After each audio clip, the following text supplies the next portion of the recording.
નમસ્કાર વિદ્યાર્થી મિત્રો, હું છું પ્રકાશ શડિયા, શાળા નૂતન વિદ્યાપીઠ મહુવા, જિલ્લો ભાવનગર. હું આપ સર્વનું હાર્દિક સ્વાગત કરું છું. તો મિત્રો, આપણે ધોરણ 11ની અંદર ચેપ્ટર નંબર 8, જેની અંદર આપણે સુકોષ કેન્દ્રીય કોષ છે એ જેમ કે વનસ્પતિ કોષ અને પ્રાણી કોષ, આ બંને કોષની અંદર કેવી કેવી રચનાઓ હોય, અંગિકાઓ હોય, એ આપણે છેલ્લા લેક્ચરની અંદર આકૃતિ દ્વારા મિત્રો આપણે એનો અભ્યાસ કર્યો. હવે આજના લેક્ચરથી મિત્રો આપણે એ જે બધી આકૃતિમાં જોવા મળતી જે બધી રચનાઓ છે એ રચનાઓનો આપણે વિસ્તૃત મિત્રો આપણે અભ્યાસ કરવાનો છે. તો આજના લેક્ચરથી આપણે શરૂ કરશું સુકોષ કેન્દ્રીય કોષની અંગિકાઓ, જેની અંદર કોષની પ્રથમ રચના, જે આપણે પ્રાણી કોષની અંદર સૌથી બહારનું પટલ અથવા તો સૌથી બાહ્ય આવરણ પ્રાણી કોષની અંદર મિત્રો જે જોવા મળતું હતું એ આવરણ છે આપણું કોષ રસ પટલ, અથવા તો એને કોષ રસ સ્તર તરીકે ઓળખવામાં આવે. અને એની સિવાય એનું ઇંગ્લિશ નામ મિત્રો યાદ રાખવાનું છે આપણે, સેલ મેમ્બ્રેન. તો આવા નામો સાથે આપણે આપણા આજના ટોપિકની શરૂઆત કરશું. તો આ કોષ રસ પટલ છે. જો કોષ રસ પટલ મિત્રો અતિ સૂક્ષ્મ રચના કહેવાય. સાદા માઇક્રોસ્કોપની અંદર આવી રચનાઓનું અવલોકન કરી શકાતું નથી. તો આના માટે ઇલેક્ટ્રોન માઇક્રોસ્કોપની જરૂર પડે. તો ઇલેક્ટ્રોન માઇક્રોસ્કોપની શોધ થઈ પછી આવી જે સૂક્ષ્મ રચનાઓ છે એ રચનાઓનો અભ્યાસ કરવો મિત્રો સરળ બન્યો. તો એવી સૂક્ષ્મ રચનાઓના અભ્યાસ માટે ઈસવીસન 1950ની અંદર, ઈસવીસન 1950, જેમાં ઇલેક્ટ્રોન માઇક્રોસ્કોપની શોધ થાય.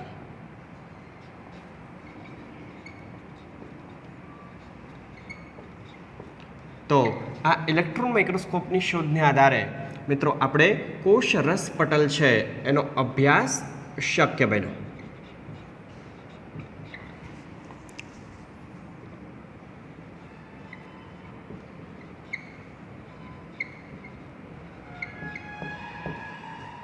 હવે આ કોષ રસ પટલ છે જેનો અભ્યાસ મિત્રો સૌપ્રથમ જે માનવ રક્તકણ એટલે કે આપણા જે રુધિરમાં રહેલા રક્તકણો, રુધિર કોષો, જેમાં રક્તકણ એટલે કે આરબીસી, રેડ બ્લડ સેલ. તો આ રેડ બ્લડ સેલની અંદર સૌ પ્રથમ મિત્રો કોષ રસ પટલનો અભ્યાસ કરવામાં આવ્યો. તો કોષ રસ પટલનો અભ્યાસ ઇલેક્ટ્રોન માઇક્રોસ્કોપ દ્વારા આરબીસીની અંદર મિત્રો કરવામાં આવ્યો. તો જેને આધારે એવું જાણવા મળ્યું, આ અભ્યાસ છે એ સૌ પ્રથમ મિત્રો આપણે શેમાં કર્યો? માનવ રક્તકણ, જેને આરબીસી એટલે કે રેડ બ્લડ સેલ તરીકે મિત્રો આપણે ઓળખીએ છીએ. તો આ માનવ આરબીસીની અંદર અભ્યાસ કર્યો. તો અભ્યાસને આધારે એવું તારણ મળ્યું અહીંયા કે કોષ રસ પટલ છે, કોષ રસ સ્તર છે એ મુખ્યત્વે લિપિડ અને પ્રોટીનનો બનેલો છે. તો અહીંયા બે બંધારણની અંદર, કોષ રસ પટલના બંધારણની અંદર મિત્રો બે બાબત શરૂઆતમાં મુખ્ય જોવા મળી. એક લિપિડ અને સેકન્ડ નંબર ઉપર એની રચનાની અંદર પ્રોટીન આવેલા હોય છે. તો આ લિપિડની અંદર મિત્રો આપણે આગળ વધીએ. હવે લિપિડને અહીંયા આપણે ટાઇટલ બનાવીએ. તો લિપિડની રચના છે એ કોષ રસ સ્તરની અંદર કેવા પ્રકારની હતી? તો એ લિપિડની રચનાની અંદર મુખ્ય લિપિડ છે એ ફોસ્ફોલિપિડ હતું. ફોસ્ફોલિપિડ. અને આ લિપિડ છે એની ગોઠવણી મિત્રો આપણે જોવા જઈએ કે લિપિડની ગોઠવણી કોષ રસ પટલની અંદર કેવા પ્રકારે થયેલી હતી. તો એની ગોઠવણીની અંદર કે લિપિડ છે એ મુખ્યત્વે દ્વિસ્તરીય ગોઠવણી ધરાવે છે. દ્વિસ્તરીય ગોઠવણી એટલે કે લિપિડના બે પડ છે એ કોષ રસ પટલની રચનામાં આવેલા છે. તો એ બે સ્તરોની અંદર લિપિડના બે સ્તરો જેમાં દરેક સ્તર છે જેની અંદર એની આંતરિક રચનાની મિત્રો આપણે જોવા જઈએ તો આંતરિક રચનાની અંદર કે લિપિડનું આપણે દરેક સ્તરની વાત કરીએ, 2 સ્તર છે તો આપણે કાં ઉપરનું સ્તર કાં નીચેનું અંદરનું સ્તર, કોઈ પણ એક સ્તરની મિત્રો આપણે વાત કરીએ તો એક સ્તરની અંદર જે લિપિડનો જે અણુ છે આ લિપિડના અણુનું ધ્રુવીય શીર્ષ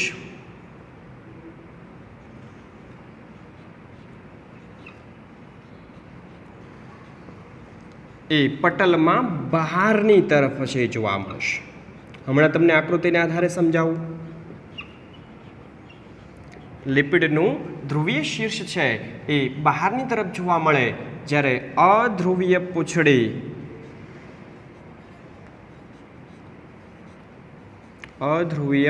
પૂંછ છે એ પટલની અંદર અંદરની તરફ મિત્રો આવેલી હોય.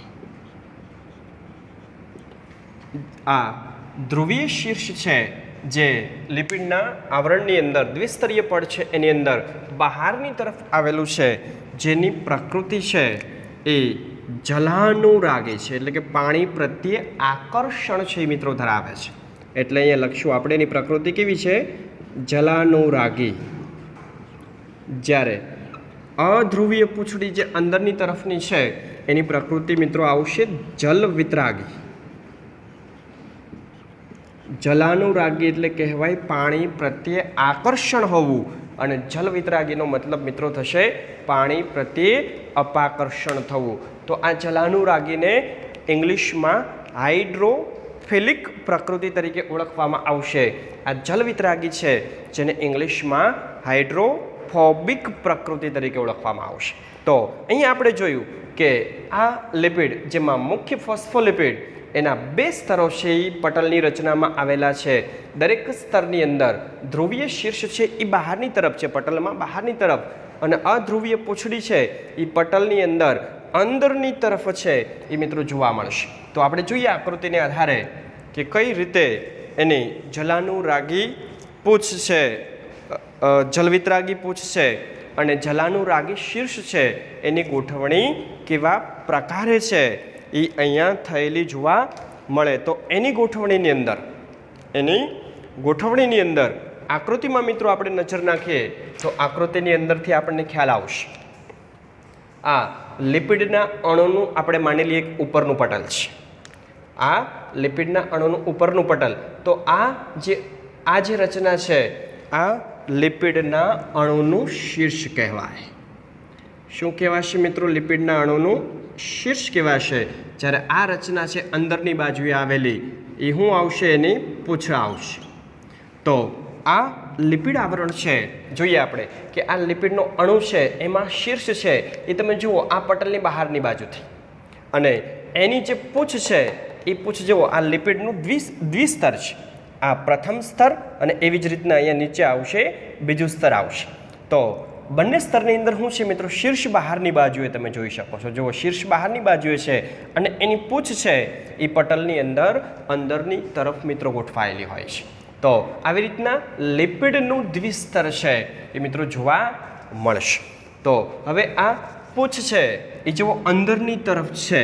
હવે પૂંછ અંદરની તરફ હોવાથી મિત્રો એ જલકૃત પર્યાવરણથી રક્ષિત રહે છે. જલકૃત પર્યાવરણથી રક્ષિત રહે એનો મતલબ કે આ કોષરસ સ્તર છે. આ કોષરસ સ્તર આપણે કોષનું માની લઈએ તો કોષની અંદર તો કોષરસ આવેલો છે. તો આ કોષરસ જે તરલ પ્રકૃતિ ધરાવે છે, પ્રવાહી પ્રકૃતિ ધરાવે છે, તો પ્રવાહી પ્રકૃતિના સંપર્કમાં કોણ આવશે? આ જે લિપિડના અણુના જે શીર્ષ ભાગ છે એ મિત્રો એના સંપર્કમાં આવશે. તો આ જે અધ્રુવીય પૂંછ છે અંદરની બાજુએ જે આવેલી છે એ અંદરની બાજુએ આવેલી જે પૂંછ એ જલીય પર્યાવરણથી મિત્રો સુરક્ષિત જોવા મળશે. કેમ કે એનો બીજો મુખ્ય ગુણધર્મ એનો કયો છે? હાઇડ્રોફોબિકનો ગુણધર્મ છે, જલવિતરાગી છે, જલ પ્રત્યે અપાકર્ષણ છે. જ્યારે શીર્ષ આ જે બધા શીર્ષ ભાગો છે એ જલ પ્રત્યે આકર્ષણ ધરાવે છે. તો આ લિપિડના દ્વિસ્તરની મિત્રો આપણે ચર્ચા કરી. આગળ વધીએ આપણે તો ફોસ્ફોલિપિડ તો છે જ પટલની અંદર મિત્રો. પટલની અંદર આ જે લિપિડમાં મુખ્ય આપણે શું કીધું, ફોસ્ફોલિપિડ પ્રકારના લિપિડો છે. પણ આ લિપિડ ઉપરાંત મિત્રો, એટલે કે ફોસ્ફોલિપિડ ઉપરાંત કોષરસ પટલની અંદર કોલેસ્ટેરોલ પણ મિત્રો આવેલું છે, જે પણ એક લિપિડ ઘટક છે, એક લિપિડ બંધારણ છે. તો આ કોલેસ્ટેરોલ અને મુખ્ય કોણ આવશે મિત્રો લિપિડની અંદર? મુખ્ય આવશે ફોસ્ફોલિપિડ આવશે. આગળ વધીએ મિત્રો.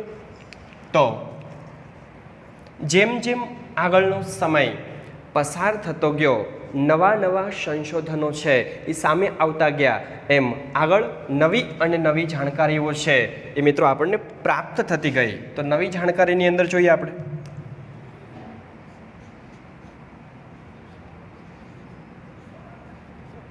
પછીનું સંશોધન. હવે પછીના સંશોધનની અંદર શું નવી માહિતી છે એ આપણને જાણવા મળી? તો કે પ્રોટીન તો છે. જો આગળ આપણને શું કીધું કે લિપિડ અને પ્રોટીન મુખ્ય છે, બરાબર. લિપિડ છે એની ગોઠવણી દ્વિસ્તરીય છે. દરેક સ્તરની અંદર શીર્ષ અને પૂછ આવેલી છે. લિપિડના અણુની અંદર કઈ રીતના એ ગોઠવાયેલી છે શીર્ષ અને પૂછ, એ વાત કરી. હવે એવું કીધું પછીનું સંશોધન કે કોષરસ પટલની અંદર પ્રોટીન તો છે જ, સાથે સાથે બીજા કયા અણુઓ મિત્રો આવેલા છે? કાર્બોદિતના અણુઓ છે એ કોષરસ પટલની અંદર હાજર જોવા મળે છે.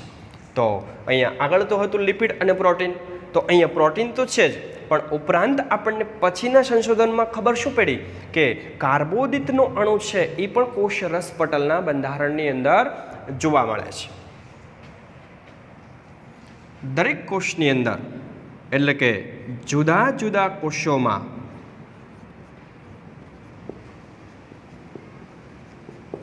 આ પ્રોટીન કાર્બોદિત, પ્રોટીન અને કાર્બોદિત નું પ્રમાણ જુદું જુદું હોય છે. તો અહીંયા કહેવાનો મતલબ શું છે કે ભાઈ અહીંયા તો જે કંઈ અભ્યાસ જે શક્ય બન્યો એ તો માનવ આરબીસી, માનવ રક્તકણની અંદર અભ્યાસ શક્ય બન્યો. તમે અન્ય કોઈ પણ પ્રકારના તમે કોષને મિત્રો ધ્યાનમાં લો તો એવું બની શકે કે ભાઈ અહીંયા પ્રોટીન, હા એક વસ્તુ છે કે ભાઈ લિપિડ, પ્રોટીન અને કાર્બોદિત મુખ્ય લિપિડ છે, બરોબર. તો એ ત્રણ જે અણુઓ છે એ જૈવિક અણુઓ છે એ કોષરસ પટલની અંદર આવેલા છે એવી આપણને ખબર પડી ગઈ. પણ દરેક કોષની અંદર એનું કોઈ સમાન પ્રમાણ છે જોવા મળે એવું જરૂરી નથી. અલગ અલગ કોષોની અંદર આ પ્રોટીન કાર્બોદિતના પ્રમાણો અલગ અલગ ટકાવારીમાં મિત્રો આપણને જોવા મળશે. તો આ એવું પણ એ લોકોએ કહી દીધું આપણને કે જુદા જુદા કોષોની અંદર પ્રોટીન અને કાર્બોદિતનું પ્રમાણ છે અલગ અલગ હોય. આપણી પાસે એક ઉદાહરણ છે, માનવ રક્તકણનું ઉદાહરણ છે. તો માનવ રક્તકણની અંદર મિત્રો આપણે જોવા જઈએ તો એમાં આપણને મુખ્ય જે લિપિડ છે અને પ્રોટીન છે આનું ટકાવારી પ્રમાણ છે આપણને આપેલું છે. તો માનવ રક્તકણની અંદર મિત્રો 52% પ્રોટીન અને 40% લિપિડ આવેલું છે. 52% પ્રોટીન અને 40% લિપિડ આવેલું છે. તો બાકી 52 અને 40 બાકીના 8% છે જેની અંદર કોનો સમાવેશ થઈ જશે મિત્રો? આ બધા કાર્બોદિત અને બાકીના અન્ય જે ઘટકો છે એનો સમાવેશ બાકીના 8%ની અંદર. આ મિત્રો આપણે કોની ચર્ચા કરી રહ્યા છીએ મિત્રો? આપણે માનવ રક્તકણના કોષ રસ સ્તરની રચનાની મિત્રો આપણે ચર્ચા કરી રહ્યા છીએ. તો માનવ રક્તકણની અંદર 52% પ્રોટીન કીધું અને આપણને 40% લિપિડ કીધું. તો હવે માનવનો અન્ય કોઈ પણ કોષને મિત્રો આપણે અહીંયા ધ્યાનમાં લઈએ તો એમાં ફરજિયાતપણે એવું જરૂરી નથી કે એનામાં 52% પ્રોટીન અને 40% લિપિડ આવેલો હોય. એનામાં એ જે ટકાવારી પ્રમાણ છે એ મિત્રો અલગ જોવા મળશે. તો આ માનવ રક્તકણનું ઉદાહરણ મિત્રો આપણે લીધું. હવે પટલની અંદર આવેલા જે પ્રોટીન છે, પટલની અંદર આવેલા જે પ્રોટીન છે એ પ્રોટીનને અલગ કરવાની ક્ષમતાને આધારે પટલમાં આવેલા પ્રોટીનોને બે ભાગની અંદર વહેંચવામાં આવે છે. તો બે ભાગની અંદર આવેલા જે પ્રોટીનના પ્રકારો છે, ટાઇટલ આપી દઉં કે કોષરસ પટલની અંદર જોવા મળતું પ્રોટીન છે એ મિત્રો શું કીધું આપણને અહીંયા બે પ્રકારનું હોય. જોઈએ આપણે કે એના બે પ્રકારો પડે છે.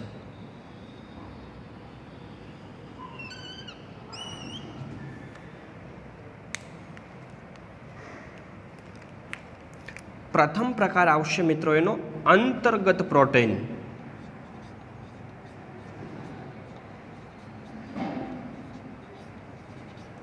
અને બીજો પ્રકાર છે બહિર્ગત કે પછી પરિઘીય.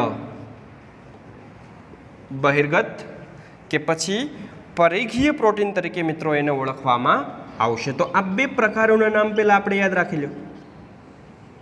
બે પ્રકારો કયા પેડા? પટલમાં પ્રોટીન છે એની ગોઠવણી અથવા તો એને જે પ્રોટીનને દૂર કરવાની ક્ષમતાને આધારે, અલગ પાડવાની ક્ષમતાને આધારે, કોષ રસ પટલમાંથી એને અલગ પાડવાની ક્ષમતાને આધારે બે ભાગોની અંદર વિભાજન કર્યું આપણે. એક પ્રોટીનનો પ્રથમ પ્રકાર એને નામ આપ્યું આપણે અંતર્ગત પ્રોટીન, અને બીજો જે પ્રકાર છે એને આપણે નામ આપ્યું બહિર્ગત અથવા તો એને પરિઘીય પ્રોટીન તરીકે ઓળખવામાં આવે છે. તો આ અંતર્ગત પ્રોટીન છે જેને મિત્રો ઇંગ્લિશમાં, અંતર્ગત પ્રોટીનને ઇંગ્લિશમાં ઇન્ટ્રિન્સિક પ્રોટીન તરીકે ઓળખવામાં આવશે. ઇન્ટ્રિન્સિક પ્રોટીન. જ્યારે આ બહિર્ગત કે પરિઘીય પ્રોટીન છે, જો બહિર્ગત પ્રોટીનનું ઇંગ્લિશ છે એ એક્સ્ટ્રિન્સિક શબ્દ તરીકે મિત્રો ત્યાં ધ્યાનમાં લઈ શકાય, પણ અહીંયા પરિઘીય પ્રોટીન મુખ્ય શબ્દ આપણને આપેલો છે. તો પરિઘીયનો મતલબ થશે પેરિફેરલ પ્રોટીન. તો પેરિફેરલ પ્રોટીન અને ઇન્ટ્રિન્સિક પ્રોટીન, આ બે પ્રકારના પ્રોટીનો છે એ રક્તકણના કોષ રસ પટલની અંદર મિત્રો આવેલા છે. તો બધા કોષોના કોષ રસ પટલની અંદર મિત્રો આવી રીતના આવેલા, પણ અહીંયા આપણે રક્તકણ વિશેની મિત્રો આપણને અહીંયા ચર્ચા કરવામાં આવી. હવે આ બે પ્રોટીન છે કેવા પ્રકારના છે? મેં એક પ્રોટીનનું નામ મિત્રો અહીંયા આપ્યું બહિર્ગત પ્રોટીન, અને જો અહીંયા જે મુખ્ય દર્શાવેલું છે આકૃતિમાં, આ પ્રોટીન છે અંતર્ગત પ્રોટીન છે. આ બંને પ્રોટીનની અંદર તફાવત શું છે? બંને પ્રોટીનમાં ફરક કેવા પ્રકારનો છે? તો અંતર્ગત પ્રોટીન છે એ અંતર્ગત પ્રોટીન પટલમાં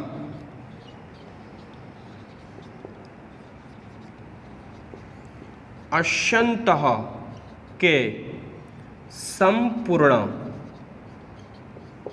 ખોપેલા હોય છે. સંપૂર્ણ ખોપેલા હોય છે. આપેલો મુદ્દો આપણે લખો. જ્યારે બહિર્ગત પ્રોટીન છે એ બહિર્ગત પ્રોટીન સપાટી સાથે જોડાયેલા હોય છે. પટલની સપાટી સાથે જોડાયેલા હોય છે. તો પ્રથમ મુદ્દો પહેલાં આપણે સમજીએ મિત્રો કે બહિર્ગત પ્રોટીન, આ બહિર્ગત પ્રોટીન છે એ કોષ રસ પટલની સપાટી સાથે મિત્રો ખાલી જોડાયેલા જોવા મળશે. બરોબર છે? અને પરિઘીય શું કામ કીધું? કેમ કે એ પ્રોટીન છે ખાસ કરીને એ પ્રોટીન એ પટલના પરિઘીય વિસ્તારની અંદર મિત્રો એ ગોઠવાયેલા હોય, એની રચના થયેલી હોય. તો આવા પ્રોટીનો છે એ બધા બહિર્ગત પ્રોટીન તરીકે અથવા તો એને પરિઘીય પ્રોટીન તરીકે ઓળખવામાં આવશે.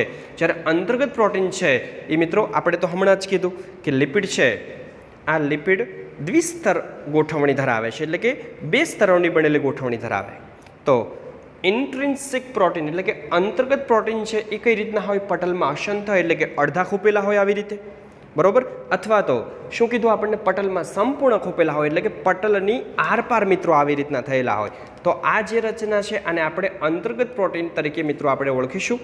જ્યારે ઓલા બહિર્ગતમાં શું હોય કે એમાં આવી રીતના ખાલી સપાટી સાથે સંકળાયેલા હોય, બરોબર? તો આકૃતિમાં પણ આપણે દર્શાવ્યું છે આ બહિર્ગત પ્રોટીન છે જે સપાટી સાથે જોડાયેલું પ્રોટીન છે, જ્યારે અંતર્ગત પ્રોટીન છે એ જેવું મિત્રો પટલની અંદર સંપૂર્ણપણે ખૂપેલું છે. આ લિપિડના જે બે સ્તર છે એ બે સ્તરને મિત્રો આરપાર નીકળી જાય છે. તો આવી રીતના અંતર્ગત પ્રોટીન સંપૂર્ણ ખૂપેલા જોવા મળશે. જો અહીંયા પણ આપણે અંતર્ગત પ્રોટીન છે એ પટલની અંદર ખૂપેલું મિત્રો અહીંયા દેખાડવામાં આવ્યું છે. તો આ પ્રથમ મુદ્દો થયો. હવે બીજો મુદ્દો શું? અંતર્ગત પ્રોટીન છે એને સરળતાથી દૂર કરી શકાતા નથી. સરળતાથી દૂર કરી શકાતા નથી. જ્યારે બહિર્ગત પ્રોટીન છે, આ બહિર્ગત પ્રોટીનને સરળતાથી દૂર કરી શકાય છે. કેમ કે એ તો બહુ સીધી વાત થઈ.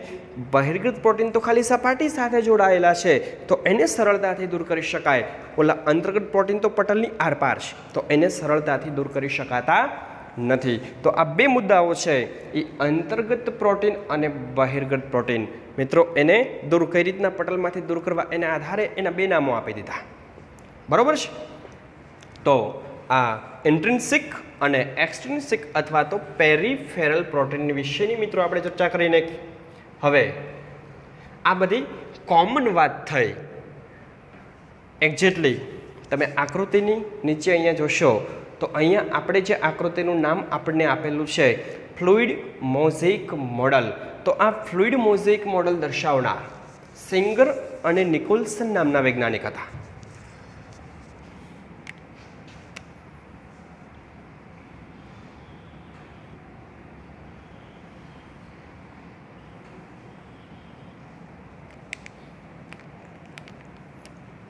તો અહીંયા ટાઇટલ આપી દઉં, રસ સ્તરનું સુધારેલું મોડલ.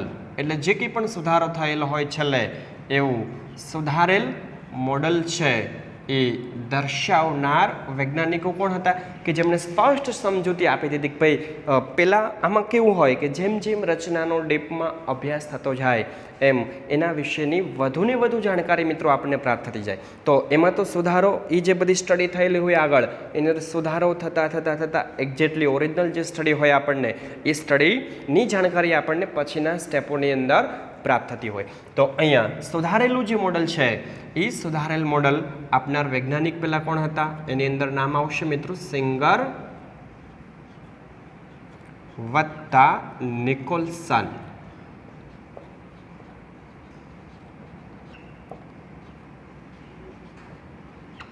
ઓગણીસો ને 72ની અંદર સિંગર અને નિકોલ્સન નામના વૈજ્ઞાનિકે ઈસવીસન 1972ની અંદર મિત્રો રસ સ્તરનું આવું સુધારેલું મોડલ છે એ દર્શાવ્યું.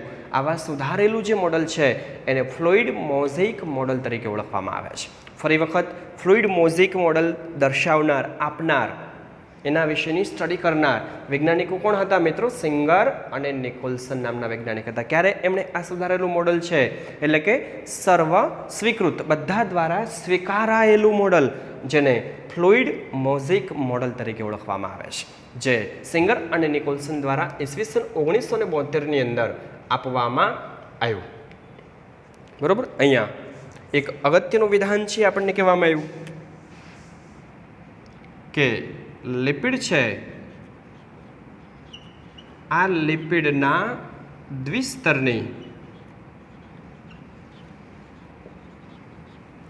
અર્ધ તરલ પ્રકૃતિ, લિપિડના દ્વિસ્તરની અર્ધ તરલ પ્રકૃતિ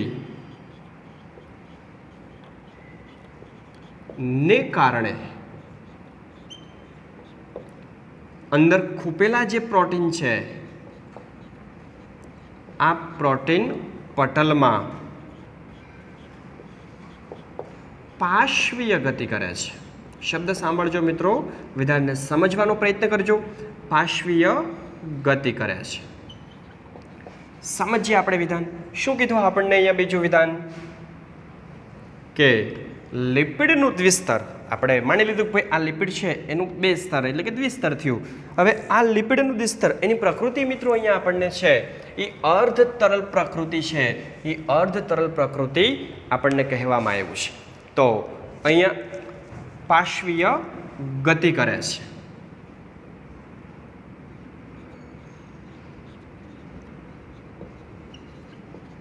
તો આ અર્ધ તરલ પ્રકૃતિને પરિણામે, હવે અર્ધ તરલ શું કામ કીધી? કેમ કે લિપિડનું જે ધ્રુવીય શીર્ષ છે એ જ મિત્રો છે એ તરલ એટલે કે જલ આ જે જલ છે એના સંપર્કમાં છે. બરોબર. અંદરની જે અધ્રુવીય પૂછ છે એ તો જલકૃત પર્યાવરણથી રક્ષિત છે. તો અર્ધતરલ પ્રકૃતિને સમજવી બહુ સરળ ભાષાની અંદર, તો સરળ ભાષામાં એવી રીતે સમજી શકાય કે કોઈ વોટર છે તો વોટરની અંદર તમે આઈસના એટલે કે બરફના ટુકડા મૂકો તો આ બરફના ટુકડા સંપૂર્ણ ડૂબતા નથી, બરાબર. અને બરફના ટુકડા છે એ જે પાણીનું જે માધ્યમ છે એની અંદર આવી રીતના થોડું હલનચલન છે શરૂ રાખશે. એ હલનચલન જે થતું હોય આવી રીતે એ હલનચલનને પાશ્વીય ગતિના નામે ઓળખવામાં આવે છે. તો એવું જ અહીંયા છે કે આ જે લિપિડ છે આ લિપિડના બે પટલ છે એની અર્ધ તરલ પ્રકૃતિ કહેવાય. તો એ અર્ધ તરલ પ્રકૃતિની અંદર આ જે પ્રોટીનો છે આ પ્રોટીનોનું આવી રીતે પાશ્વીય હલનચલન છે એ પાશ્વીય હલનચલન મિત્રો શક્ય બને છે. એવું અહીંયા આપણે દર્શાવનાર વૈજ્ઞાનિકો કોણ હતા મિત્રો? સિંગર અને નિકોલસન નામના વૈજ્ઞાનિકો હતા. તો એ ગતિની ક્ષમતા તરલતાને આધારે નક્કી કરી શકાય. એટલે કે એનું પાશ્વીય જે હલનચલન છે આ પાશ્વીય હલનચલન મિત્રો તરલ પ્રકૃતિ એટલે કે જલ પ્રકૃતિ, કે અહીંયા કોષરસના સંપર્કમાં છે આખે આખું પટલ આવવાનું છે, બરોબર. તો તરલ પ્રકૃતિને આધારે એ અંતર્ગત પ્રોટીનનું હલનચલન કેવું છે એ મિત્રો નક્કી કરી શકાય. અને છેલ્લે આપણને કીધું કે આ પટલની તરલ પ્રકૃતિ છે જેને પરિણામે કોષરસ પટલ છે એ કેટલાક કાર્યોની અંદર ખૂબ જ મહત્વનો ભાગ ભજવે છે. તો તરલ પ્રકૃતિને આધારે એના કેટલાક કાર્યો આપણે યાદ રાખવાના છે.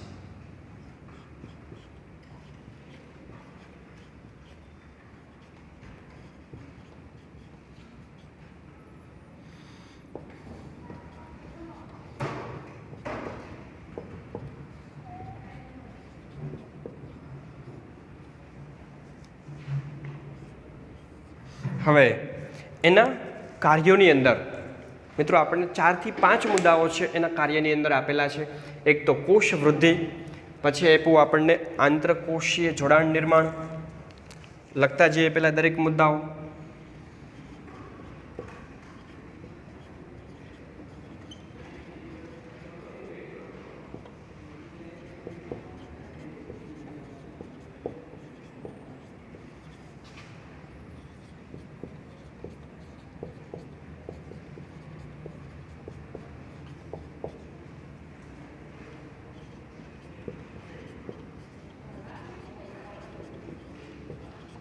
પછી આવે જ્યારે કોષનું વિભાજન શક્ય હોય ત્યારે પણ આ તરલ પ્રકૃતિ છે એ કેટલાક કાર્યોની અંદર મહત્વનો ભાગ ભજવે. અને છેલ્લે આવશે મિત્રો સ્ત્રાવ અને અંતઃભક્ષણ.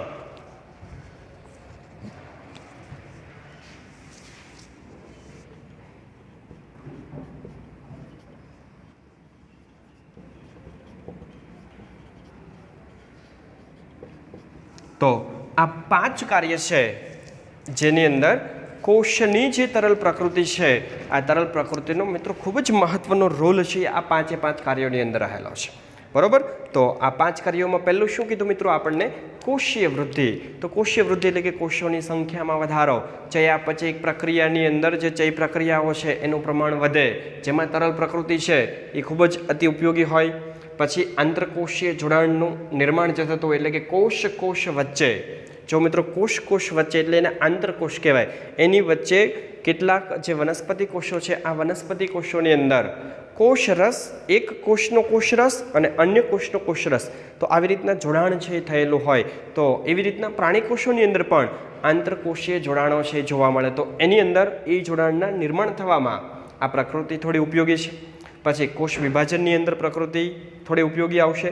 પછી સ્ત્રાવી પ્રક્રિયાઓ, કેટલાક કોષો સ્ત્રાવી પ્રક્રિયાઓ સાથે સંકળાયેલા હોય તો જેમાં પણ કોષની તરલ, આ પટલની તરલ પ્રકૃતિ છે એ ખૂબ જ મહત્વનો ભાગ ભજવે.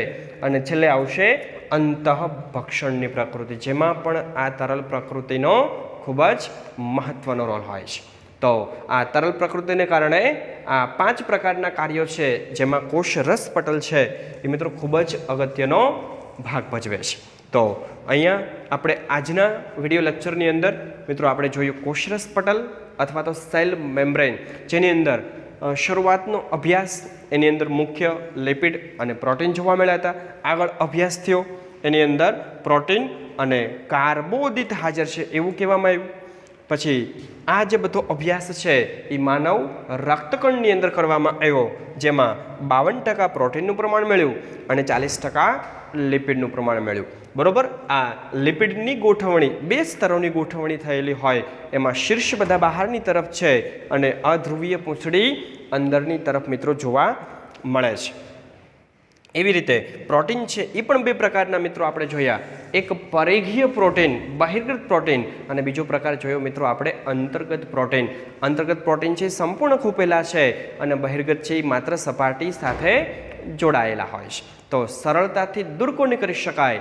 બહિર્ગત પ્રોટીનને સરળતાથી દૂર કરી શકાય, અંતર્ગતને સરળતાથી દૂર કરી શકાતા નથી। અને એવી જ રીતના પછી આપણે સેંગર અને નિકોલ્સને આપેલું જે આ મોડલ છે, આકૃતિ છે, એ આકૃતિ મિત્રો આપણે જોઈ, એમાં એવું કીધું ભાઈ આ દ્વિસ્તર છે, આમાં અર્ધ તરલ પ્રકૃતિ જોવા મળશે, બરોબર છે? કેમ કે આ જલાનુરાગી છે તો આ જલાનું વિતરાગી છે, પાણી પ્રત્યે આકર્ષણ છે, પાણી પ્રત્યે અપાકર્ષણ ધરાવતો ભાગ છે। તો આ જલીય પ્રકૃતિ જે મેં તમને ઉદાહરણ આપ્યું હતું ભાઈ ગુલાબ જાંબુ છે તો એમાં જાંબુ છે એ અર્ધતરલ પ્રકૃતિ દર્શાવે છે, બરોબર? તો આ કોષરસ પટલનું બંધારણ છે જેને પરિણામે આ જે અંતર્ગત પ્રોટીન થોડી ઘણી પાર્શ્વીય હલનચલન પાર્શ્વીય ગતિ છે મિત્રો દર્શાવશે। અને આવા જે બધા પ્રોટીન છે કે જે પટલની એક બાજુએથી પટલની બીજી બાજુ તરફ એટલે કે કોષની બહારથી કોષની અંદરની તરફ કેટલાક દ્રવ્યોના વહન માટેનો માર્ગ છે મિત્રો પૂરો પાડતા આવા જે બધા પ્રોટીનો છે એના કાર્યોની અંદર મિત્રો આવશે। અને છેલ્લે આપણે આ તરલ પ્રકૃતિને કારણે કોષરસ સ્તર છે એ કઈ રીતે ઉપયોગી છે, કયા કયા કાર્યોની અંદર મહત્વનો ભાગ ભજવે છે એના વિશેની પણ મિત્રો આપણે ચર્ચા કરી, બરોબર?